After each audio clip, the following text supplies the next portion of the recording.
look good. Damn, Mace. You see this? I'm studying up, man. What's it like? Sweaty ass chair, man. Oh, you want me to sit down? Good, Mace. Oh. See, I appreciate you. You still running by your teammates, huh? Learning up something new every day.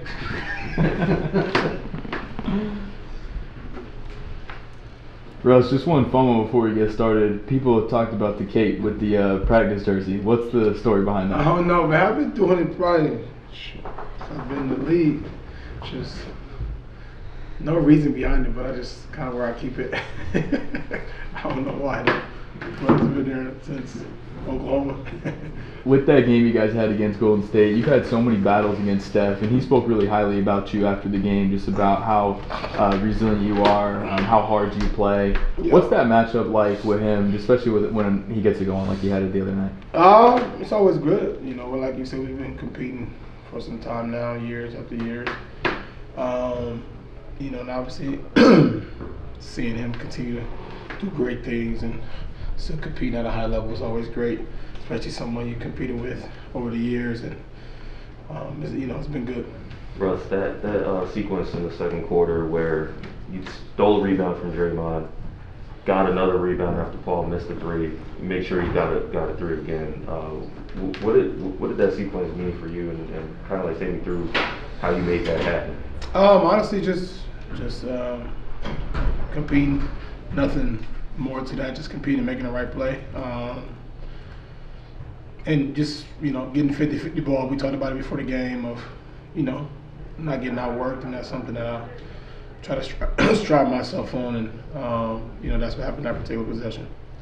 Kind of along the same lines of that, the way that Golden State, and specifically Draymond, defended you, do you think that's also an advantage for you and the team in that, you know, they're sagging off of you to the point where you can get a running start and attack the offensive glass at that point? I can do anything I want, which is great for me. So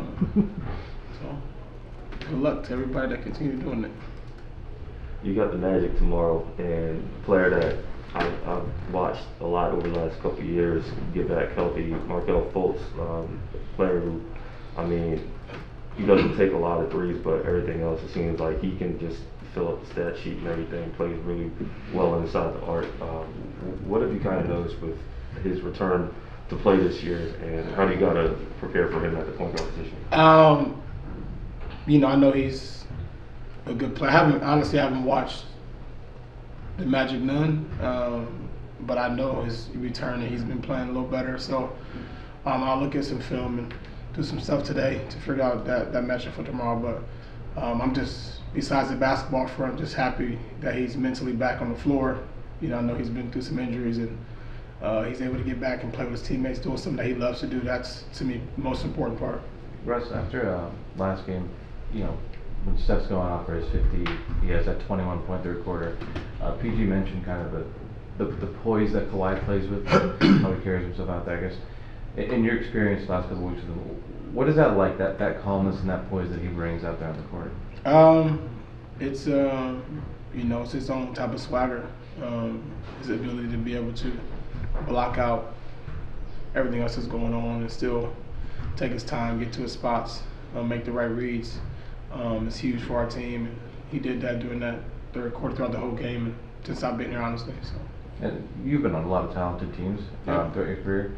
What do you think, just from kind of ranked so far with how much you've seen? I think we have a lot of different options and talent on this roster, and can make a lot of noise, can play any type of style of basketball. And when you able to do that, it's very dangerous for the other teams. And you know, I'm just happy that we, you know, are starting to figure out a little bit, and just taking one day at a time. Russ, did you and Paul pick up, like, how fast was it for you to just pick up the chemistry back to where it was in OKC? Easy.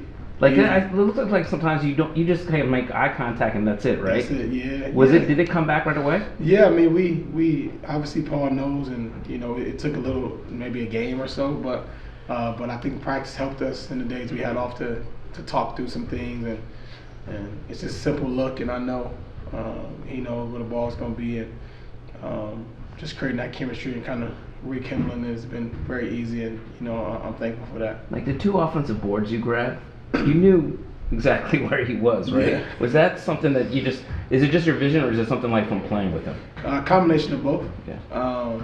Once I saw where he was at, hoping he would stay right there, which he did.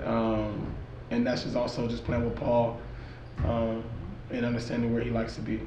Russ, when you look at how the West is shaping up, like yesterday, the other night, you guys had a big game against the Warriors. Like you yourself, how do you carry yourself when you, as far as like watching the standings, and obviously every game is important, but do you look at that kind of stuff? Is that something you're wary of? No, you just kind of worry about, one thing about it in this position, I think the best part about it, you can control your own destiny. You have the ability to do so. You just take what's in front of you, worry about who you're playing, and worry about that, and then the other stuff will kind of take care of itself. You got to watch UCLA yesterday? I did a little bit. I did. It was over early, so. Got high hopes for the tournament? I do got high hopes, always.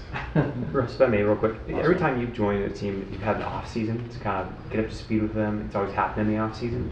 This is on the fly. Yeah. What's the last month kind of, now that you've been through a few weeks of it? What's it been Yeah, like? it's been a transition, but also everybody around is making it easy for me to be able to kind of get in and figure out the best way that I can help the team and help what they had going on already. And it's still a process and still trying to figure out exactly and working through games. And but it's been great, been easy to do so with the group of guys that's here. Thanks, Russ. Appreciate it. Let's get ready for Hoop Jab.